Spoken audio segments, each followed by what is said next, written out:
Be useful. Just pay $50,000 for my wedding, my sister snapped. I'm not financing my own humiliation, I replied. Great. Pay up and don't come, she wrote. I didn't. But on the wedding day, she used my card without permission. So I sent a special gift for my golden sister. You make 6 figures and don't even have kids. Be useful for once in your life. Just pay the $50,000. That's how my sister asked me to fund half her wedding. No, please. No, can you help me? Not even a fake attempt to sound nice. Just a cold, sharp command delivered over text like I was her assistant, not her brother. When I didn't respond right away, she followed up 3 minutes later. You're always so stingy. We all know you're loaded. So what's the problem? I stared at the screen for a long time, trying to decide if this was a joke. But I knew better. For as long as I could remember, my sister Amanda had treated me like her personal emergency fund. The only difference now was the price tag. So I replied honestly, I'm not financing my own humiliation. 5 seconds later, the next message popped up. Great. Pay up and don't come. That was the last thing she said to me before her wedding. I didn't go. But she wasn't done with me. On the day of her dream wedding, while I was 3 hours away, eating a burrito in peace and enjoying the silence, my phone buzzed with a fraud alert. It was my credit card company. They flagged a charge for $12,732 at Windswept Estates and Events, Amanda's venue. I called the venue. They confirmed it. She used my card to pay for the open bar and fireworks show. Without my permission. Without even asking. She stole from me. And suddenly, the humiliation wasn't theoretical anymore. She banned me from her wedding and still made me pay for it. But Amanda forgot one thing. I may have been quiet, may have always gone along in the past, but I wasn't the same guy anymore. She wanted a show? I sent her one. The next morning, she opened a box at the gift table, in front of Brian, his parents, her bridesmaids, and about 100 guests. She probably expected jewelry or cash. Instead, she found something else entirely. And for the first time in her life, Amanda couldn't talk her way out of it. You only exist when we need something. That line didn't come from Amanda. It came from my mother. But let's back up. I run a mobile auto detailing and fleet cleaning business. Not glamorous, but steady. Real money started coming in once I built a booking app and hired 3 guys to handle weekend contracts. Schools, trucking companies, even some dealerships. People liked that we came to them, and I liked that I didn't have to explain my job at family dinners. I was finally stable, and that's when the calls started. At first, it was Amanda needing a small loan to get her old car out of impound. Then it was Mom calling on Amanda's behalf because your sister's just going through a rough patch, sweetie. Then the phone bills. Then her half of the rent after she moved back in with our parents for just a few months. It never stopped. At some point, I became the unofficial financial aid office of the family. No application needed, just a guilt trip and a tight deadline. You can't take it with you, Mom would chirp when I hesitated. Brian just got laid off, and Amanda's stressing, Dad added once. And Amanda? She didn't even ask anymore. She informed. Need you to Zelle $600 by tonight, she texted one Tuesday. No punctuation. No greeting. I remember standing in my shop that day, hands covered in grease, staring at the message while my text buffed out scratches on Alexis. She didn't even say please. Later that week, I caught her on Instagram unboxing a $400 Dyson Airwrap. Self-care is so important, she captioned it. Self-care? I was living off Costco sandwiches and fixing air compressors at 10 p.m. I confronted her once. Do you seriously not see the problem here? I asked during a Sunday dinner. You're always flashing your lifestyle online, but asking me to cover your bills like I'm your personal piggy bank. Amanda didn't even blink. Wow. Someone's touchy. Touchy? That was the moment I felt something crack inside. I've sent you over $15,000 in the last 2 years, I said, keeping my voice low because Dad had that don't ruin the meatloaf look in his eye.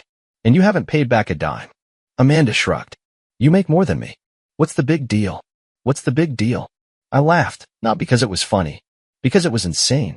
I worked 12-hour days dealing with other people's problems, sometimes literally. Amanda, and you treat me like I'm made of money. That's when Mom chimed in. Her voice sweet as syrup, smile tight as a noose. Don't be so bitter, honey. You're the reliable one. She just needs a little help. I stared at her. And I said it. I actually said it. Do you even like me? Or do I only exist when someone's rent is due? Silence. Even Dad paused his chewing. Amanda snorted. You're overreacting a lot these days. I got up and left the table. That wasn't the first time I walked out. but it was the first time I meant it. 2 weeks later, Amanda called again.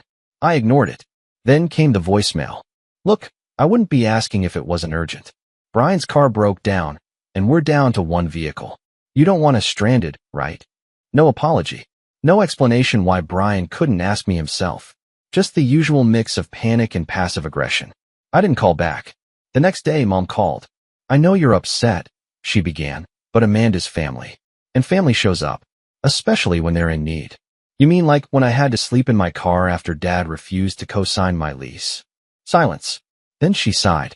That was different. Of course it was. Everything was always different when it was about me.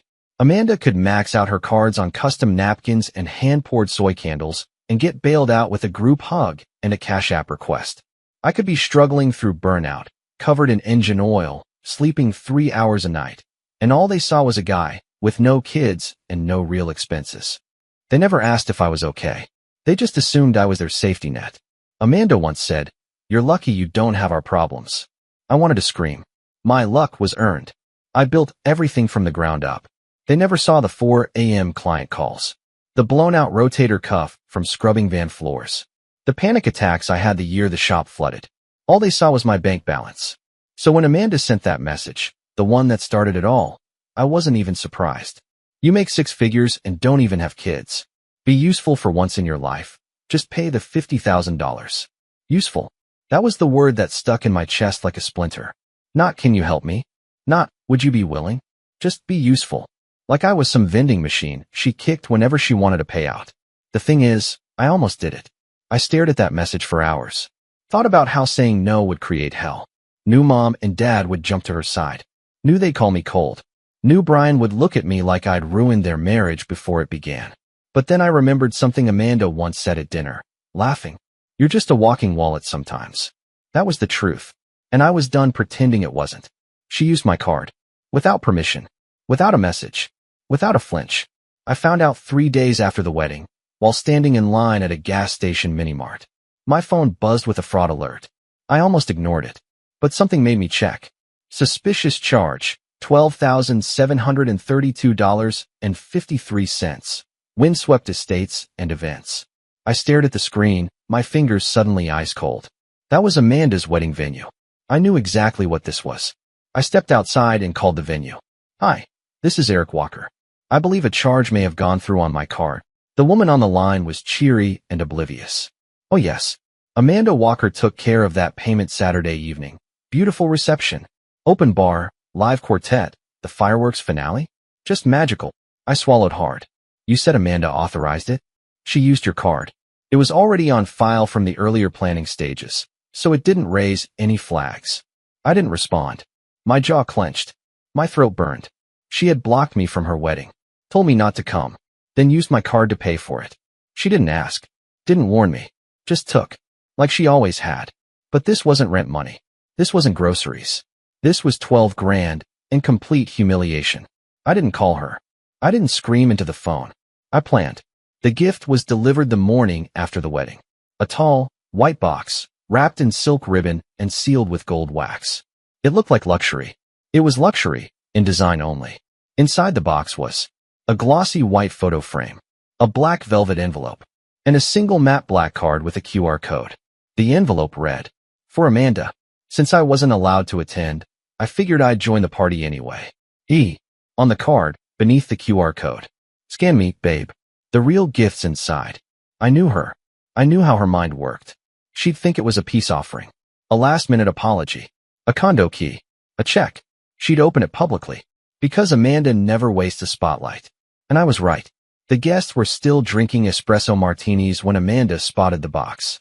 She squealed like a teenager. "This is from Eric. Look at this thing. He finally did something right." Brian raised an eyebrow. "You sure? He worships me deep down," she grinned. "Probably a check for 50 grand. She dragged the box toward the sweetheart table. Her voice rose over the music. "Everyone, let's open my brother's mysterious gift together, shall we?" Phones came out. The DJ lowered the volume. The air tingled with anticipation. Amanda pulled out the envelope, scanned the QR code on the card, and, with a dramatic flourish, tapped Cast to Screen. I'd hoped she would. The video began. Scene 1, a screen recording. Text from Amanda. Don't come. 3 seconds later. You spent $12,732 at windswept estates and events. Scattered laughter. Guests shifted in their chairs, glancing around, unsure whether this was real or scripted.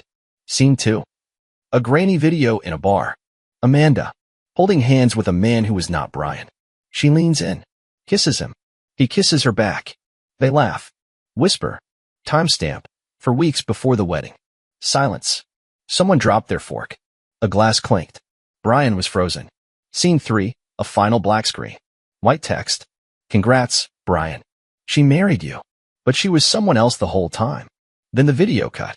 Amanda stood there frozen, still holding the phone. Her face went pale, then gray. Her breath caught in her throat. Brian stood up. Slowly. Amanda, what did I just watch? She stammered. It's nothing. A mistake. I didn't mean for. Who is he? Brian's voice cracked. You said all the drama with your brother was because he was jealous. That he ruined things. Brian, I can explain. Did you cheat on me? Silence. His jaw tightened. His hand trembled as he reached up and pulled off his wedding ring. He laid it on the cake table like a dead weight. You told me you were honest. That you were done with games. I married a stranger. Then he turned and walked out. Amanda screamed after him, voice shrill and cracking. Brian, don't do this. It was just one night. You can't walk away from me. But he didn't turn around. He didn't even look back. I watched all of this from a quiet cafe nearby. A friend had gone live on Facebook. Someone tagged me. Comments poured in by the second. No way this is real. She cheated. Dude. That gift was brutal. Eric is my spirit animal. I didn't feel proud. I didn't feel smug. I felt released. For the first time in my adult life, Amanda didn't get away with it. And no one could spin it. No one could cover for her. No one, not even Mom, could pretend I was the problem. The next day, I hand-delivered one more envelope. No glitter. No wax seal. Just a plain manila folder. Inside, a printed copy of the police report I filed. A fraud case. Credit card theft. With screenshots, statements, and IP logs, all leading straight to Amanda. She opened the envelope in silence. You didn't, she whispered. Oh, I did, I said. And unless I get every cent back, you're going to learn what it's like to fund your own chaos. Her eyes welled up. But I'd seen those tears before. They didn't move me anymore. She tried one last line. You're my brother. No, I said, stepping back. I was your bank. And just like that, the account was closed. She lost a husband, a wedding, and a family portrait in one night. I lost nothing but weight. The silence was deafening. For the first 3 days after the wedding, I didn't hear a thing. No calls. No texts. No guilt-trip voicemails. Just glorious, echoing nothing. And then the storm. It started with my mother. Of course it did. She showed up at my place, flanked by 2 plastic grocery bags and 1,000 pounds of disappointment. I opened the door. She didn't even say hi.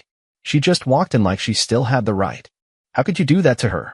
She snapped, slamming the bags on my counter. Do what, exactly? I asked calmly. Expose the truth? Demand repayment for a stolen card? Not sit quietly while she mugged me in front of a fireworks display. You humiliated your sister in front of everyone. On her wedding day. She hasn't come out of her room in 3 days. I raised an eyebrow.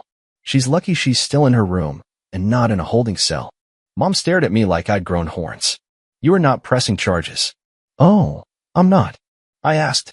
You think I filed a fraud report because I was bored? She's your sister, Eric. And I'm your son. But I guess one of us has always been expendable. That shut her up for 2 full seconds. You're cruel, she finally hissed. We raised you better than this. No, I said. You raised me to shut up and pay for everyone else's mess. I finally broke pattern. The next call came from Dad. It wasn't much better.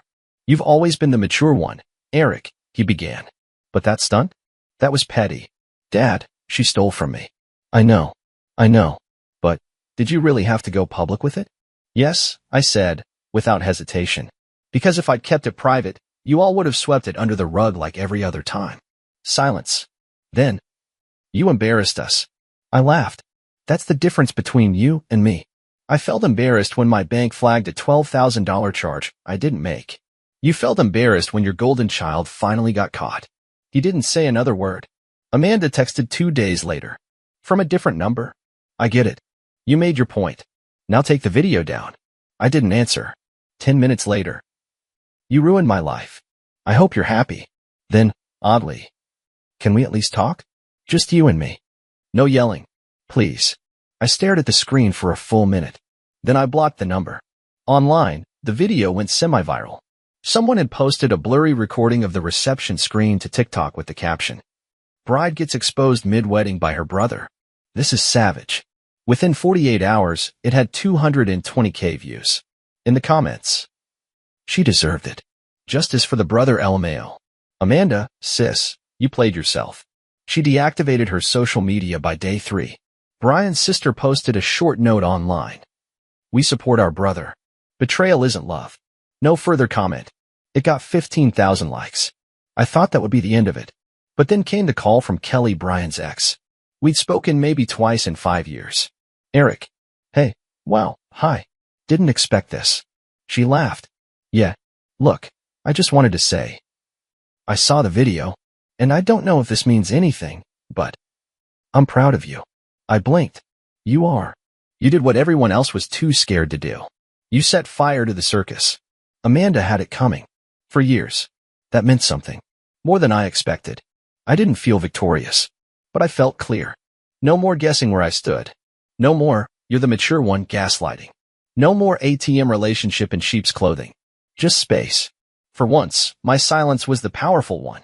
I went back to work. Took on 2 new fleet accounts. Booked a weekend away for myself. No guilt. I didn't send anyone a postcard. I bought myself a new laptop with the refund Amanda finally wired under pressure from my lawyer. And I labeled the bank transfer. From Amanda Walker. Memo. For theft. I laughed so hard I cried. They thought I'd crawl back like I always did. This time, I let the bridge burn and warmed my hands by the fire. For most of my life, I was the one who showed up. Not because I was noble. Not because I wanted praise. But because I thought it was what decent people did. You show up when your sister's rent is late. You show up when your parents can't cover everything right now. You show up when the baby needs diapers, when the car gets towed, when the lights go out. And you shut up about it. Because the second you say something, even quietly, they look at you like you're the problem. Like helping was a contract you signed without reading. Like saying no is the betrayal, not the endless, one-sided taking. After the wedding fallout, I didn't just get silence from them. I got anger disguised as confusion. Hurt disguised as guilt. Control disguised as family concern. "I just don't understand why you're being so harsh. She was just under pressure. This isn't like you." But it was. This was like me finally. Not the version of me they built, quiet, useful, invisible, but the real one. The one who got tired of being the support beam in a house built entirely on his back. I cleaned up my finances. I changed every password. I removed every save card. I wiped my Zelle history like I was cleaning up after a big mess. I made it impossible for them to reach in again, financially, emotionally, digitally. Amanda tried. Oh, she tried. At first, it was deflection. "You didn't have to ruin everything just to prove a point." Then, anger. "You embarrassed me in front of 150 people." I didn't respond. Then came the crocodile face. "I miss my brother. You were my best friend." That one almost got me. Almost. But then I remembered the way she looked into a camera on a night she told me not to come and spent $12,732 of my money like it was Monopoly cash. And just like that, the fog cleared again. Mom, meanwhile, tried her own brand of psychological warfare. Passive posts on Facebook about family division, guilt trip memes, Bible verses, quotes like, "The one who walks away is often the one who cared the most."